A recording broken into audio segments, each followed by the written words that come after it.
महाराष्ट्र राज्याचे माजी मंत्री, विधान परिषदेचे काँग्रेस पक्षाचे गटनेते आमदार सतेज उर्फ बंटी डी पाटील आपणास उदंड आयुष्याच्या अनंत शुभेच्छा.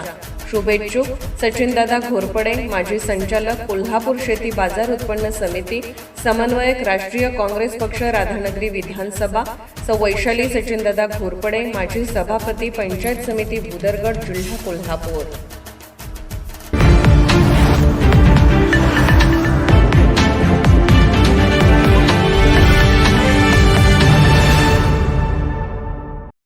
देशात, राज्यात तसेच कोल्हापूर जिल्ह्यात काँग्रेस पक्ष अडचणीत सापडलेला असताना आमदार सतेज उर्फ बंटी डी पाटील यांनी वाढदिवस साजरा करण्यावर भर दिल्याने राजकीय वर्तुळात चर्चा रंगल्या आहेत. सध्याच्या राजकीय परिस्थितीत पक्ष संघटन बळकट करण्याऐवजी वैयक्तिक प्रतिमा उभारण्यावर अधिक लक्ष दिले जात असल्याची टीका विरोधकांकडून होत आहे.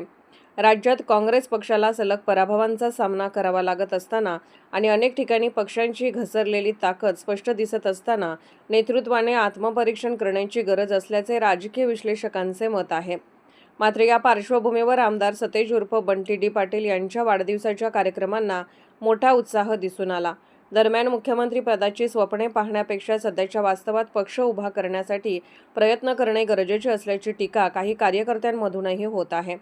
कोल्हापूर जिल्ह्यातील राजकीय समीकरणे बदलत असताना काँग्रेसने संघटनात्मक पातळीवर अधिक लक्ष केंद्रित करणे आवश्यक असल्याचे मत व्यक्त होत आहे. एकूणच सध्याच्या कठीण परिस्थितीत वाढदिवस साजरे करण्यापेक्षा पक्ष बळकट करण्यावर भर द्यावा अशी अपेक्षा सर्वसामान्य कार्यकर्त्यांकडून व्यक्त होत आहे. कोल्हापूरहून दर्पण न्यूजसाठी अनिल पाटील. निर्भीड बेधडक बातमीसाठी दर्पण न्यूज चॅनलला लाईक करा, शेअर करा, सबस्क्राईब करा. मुख्य संपादक अभिजित रांजणे, दर्पण न्यूज.